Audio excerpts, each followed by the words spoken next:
An alien historian's final warning: never study the Battle of Sol. The archive. The file sat at the end of a chain of authorizations that had made 14 researchers give up. Not because the authorizations were particularly difficult.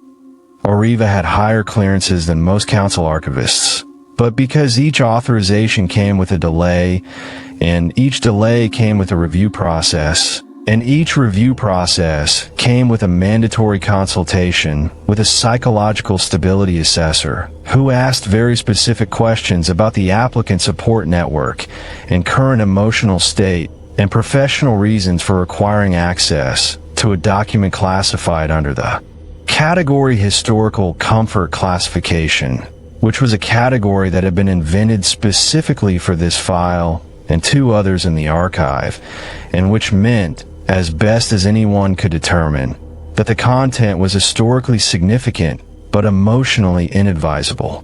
Oriva had spent 14 months getting through the chain. She was patient, methodical, and in possession of a professional reputation for equanimity that had taken 300 years to build. The assessors had been satisfied. She opened the file at 0900 hours, sat in her archive workroom with a cup of tea and the steady calm of a scholar, settling in for a long reading. She closed it at 0923, sat still for 40 minutes, opened it again. The Battle of Sol, 61 years ago. The Veth Dominion had sent 3 scouts to assess Earth's asteroid fields for resource extraction. Standard protocol for newly identified inhabited systems. The same process applied to 100 worlds across recorded history. Intelligence had suggested a pre-spacefaring civilization. A planet with radio transmissions but no FTL capability. No orbital weaponry. No meaningful defensive infrastructure. They arrived to find orbital stations, active research satellites, a lunar base that had been operational for 11 years, and, critically, humans who had been intercepting galactic communications for 40 years and had decoded enough to know 2 things. They were not alone, and someone was coming. The Veth captain had opened fire on the lunar base, not to destroy, to demonstrate capability. The standard first move in a protocol that had succeeded 11 times with 11 different species. A show of force, calibrated to communicate clearly. We are here, we have power, we can make this stop.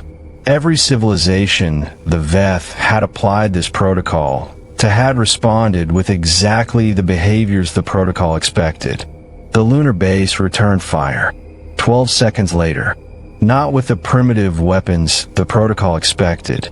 With an improvised directed energy system adapted from their solar collection array, a repurposed power generation infrastructure, modified rapidly, yielding output equal to standard Veth Scout armament. The Veth captain's first instinct, reviewing the exchange logs, was that the data must be wrong. The second instinct, once the data was confirmed, was to note something in the ship's log. He wrote it as a question. It was not a question. How long have they known we were coming? The battle and what came after. The battle lasted 9 hours.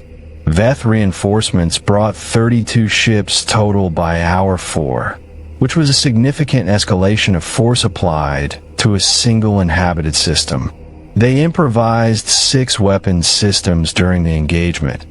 Mining lasers reconfigured for directed fire, satellite relay targeting networks for firing solution calculation, a repurposed nuclear mining device that yielded significantly more than the geological applications it had been designed for.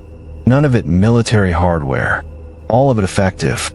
The engagement logs, classified and reviewed by Council intelligence after the fact, showed a consistent pattern. Every new Veth weapons system deployed in the battle was countered within hours by a response that used available civilian infrastructure in ways it had not been designed for. That wasn't the disturbing part. While the battle was ongoing, while installations were taking fire, while casualties were being sustained, while weapons were being assembled from solar arrays, and mining equipment and satellite relay networks. The humans had been broadcasting on 17 frequencies. In 17 languages they should not have been able to speak. Not a ceasefire request.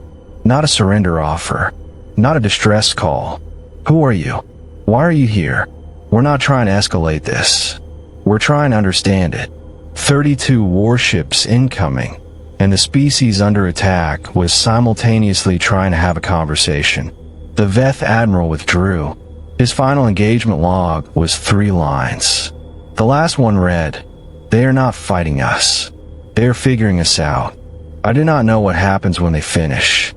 And then, the next morning, the day after first contact with a hostile alien civilization, while their installations were still on fire and their dead were still being counted, Earth published, not military data, not an intelligence assessment of the Veth's capabilities that might have strategic value, the science, Veth weapons architecture, documented and analyzed, crew communication patterns, mapped and categorized, ship hull composition, estimated from spectral data collected during the engagement, written up in the careful academic style of people who had been trained to share what they found, distributed freely across every human network, available to anyone. The conclusion read, "First contact with non-human intelligence is an event that belongs to all of humanity. We're not afraid. We are deeply curious. We believe whatever comes next will go better if we understand it." Oriva sat with that for 3 hours. She had read a great deal of first contact documentation in her career. She had never read anything like it. A species that had just been attacked had shared its analysis of how the attack worked with everyone, freely, because shared knowledge was worth more than strategic advantage. The weight of the file. The council session minutes were in the file. Arbitrator Kale's opening address to the emergency session, convened 48 hours after the Battle of Seoul, was the clearest articulation she had ever read of why the quarantine had been called. The concerning element is not what they did during the engagement. It is what they did the day after. A species that responds to first hostile contact by continuing to ask questions, by choosing understanding over fear in circumstances that would drive any other species toward defensive consolidation, is a species without a predictable ceiling. We cannot model a civilization whose primary response to the unknown is curiosity. We cannot build containment protocols for a species that does not behave like it believes it can be contained. Oriva read that last line 4 times. She thought about Yara Solis and the quarantine sphere. 1 ship, weapons cold, 47 words. She thought about the Meridian scientists taking notes while their ship burned. She thought about 61 years of careful management and the 47 words that had shaken all 17 fleet commanders to their cores. We cannot build containment protocols for a species that does not behave like it believes it can be contained. They had not behaved like they could be contained because, apparently, they had not believed they could be. And they had not believed it because, reading the file, all of it, the engagement logs and the session minutes and the intelligence assessments and the published paper from the morning after the battle, she was beginning to understand something. They had not believed they could be contained because they had always been planning to leave. Not to escape, not to resist, just to go, to explore, to ask the next question, to find the next thing that needed understanding. Containment assumed a species that wanted to stay inside the container. Humanity had never wanted that. The container was never the point. The thing outside the container was always the point.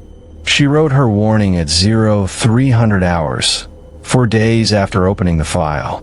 3 words to every academic institution in the Vreth network. Don't read this. Then she filed a formal extension request for her access authorization. 6 more months. Reason: further study required. She opened the file again. The thing she was feeling, she realized, the thing she had no word for and had been circling around for 4 days, was not dread. It was recognition. She was reading about a species that could not stop wanting to understand. And she was a historian, and she had spent 300 years unable to stop wanting to understand. And she was sitting in the dark at 0300 hours having written a warning she was ignoring, reading a file she had been warned against. And somewhere in the progression of those facts was something that was starting to feel important.